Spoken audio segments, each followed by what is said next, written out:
Okay, notes for simple and compound interest. So first thing we're going to do is focus on simple interest. So always make sure you read directions because we have two different formulas here. For simple interest, to get ending balance, that is our final amount. So I'm going to explain this as I go through it. Our final amount. This is our formula. It's P parentheses 1 plus RT. Okay, now P is our principal amount. And all that is the amount we start with. R is our rate, which is our percent, which will change to a decimal. And T is our time in years. Okay, so as we do an example here, I'm going to show you some aspects of this that you want to note. So let's take problem number 1.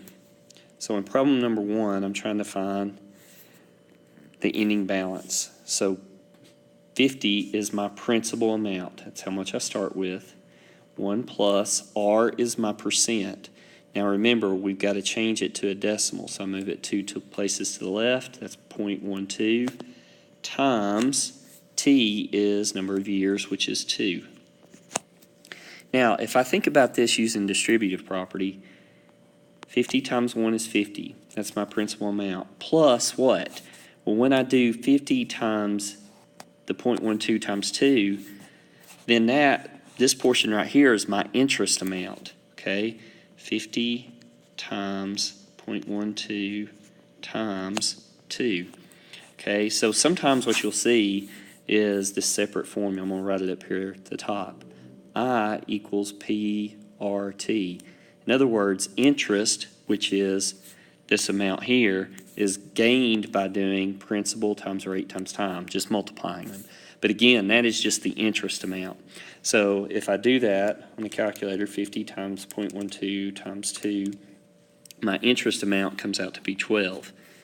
So then my total ends up being 62.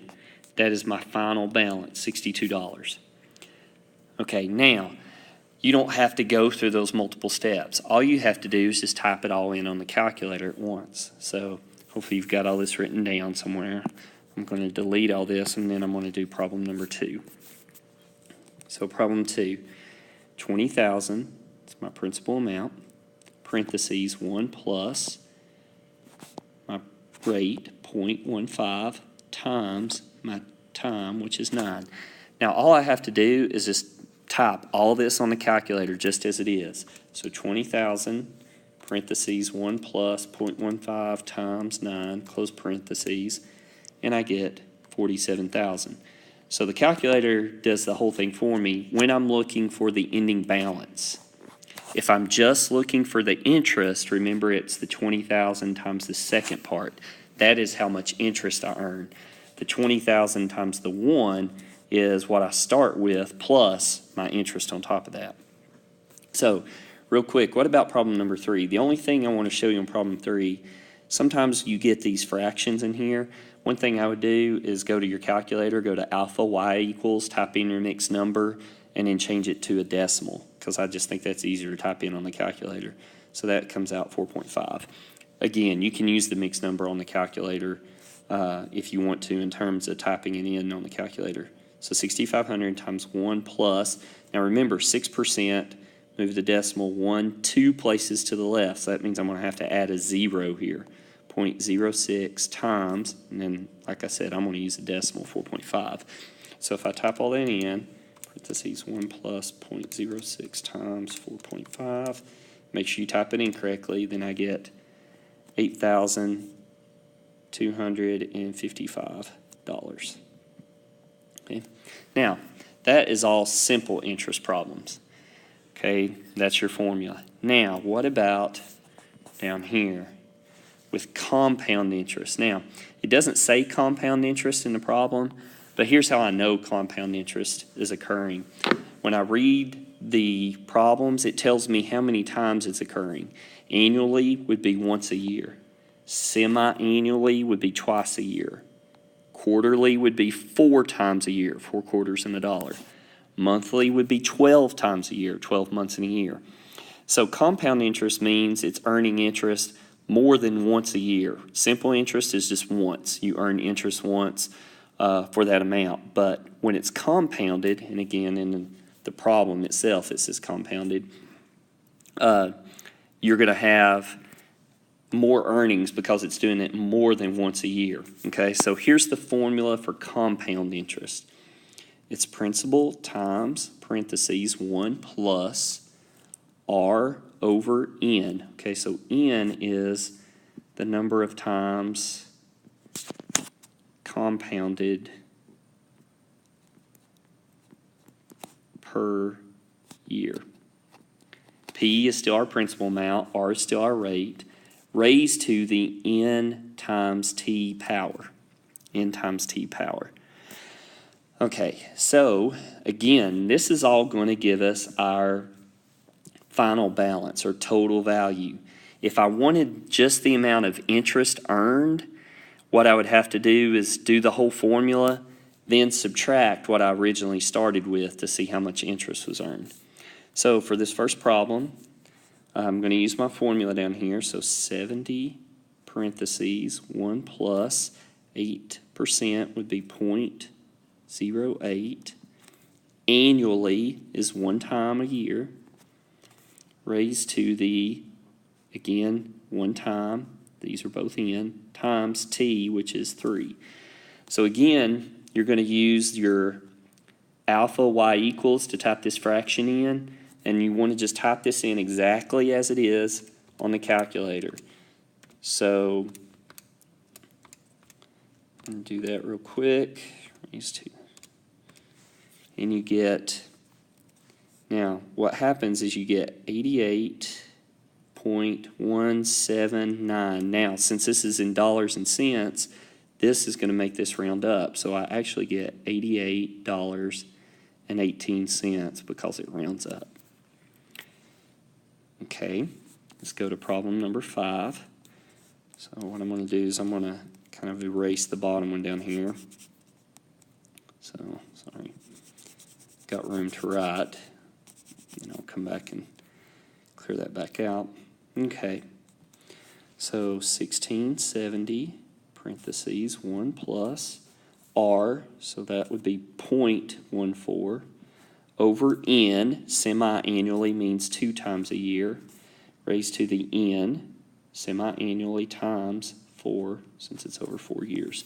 So 1670, parentheses, 1 plus 0.14 divided by 2. And I get $2,869, and this does not round up, so 37 cents. So really all I'm doing here is trying to give you what the formula should look like when you plug in. Okay, so next one, number 6, 42,300, parentheses, 1 plus, okay, 3% would be 0.03 over quarterly is 4 times a year, so raised to 4 times 6, 42,300, parentheses 1 plus 0.03 raised to, I get $50,608.29 All right. Number 7, let me get rid of all this stuff here.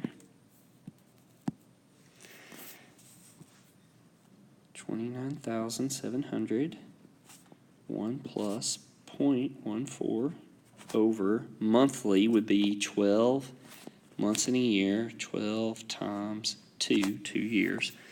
So 29,700, 1 plus, oops, about messed that up by typing it in wrong.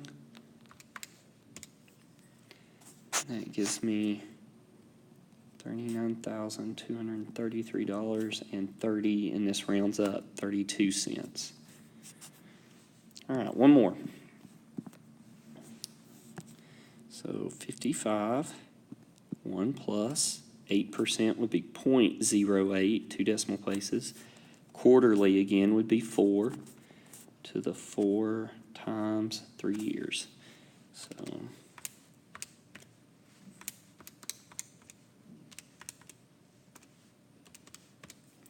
that gives me 69.75. That one does not round up because this was a 3 right here. So just make sure you know whether to round up or not. So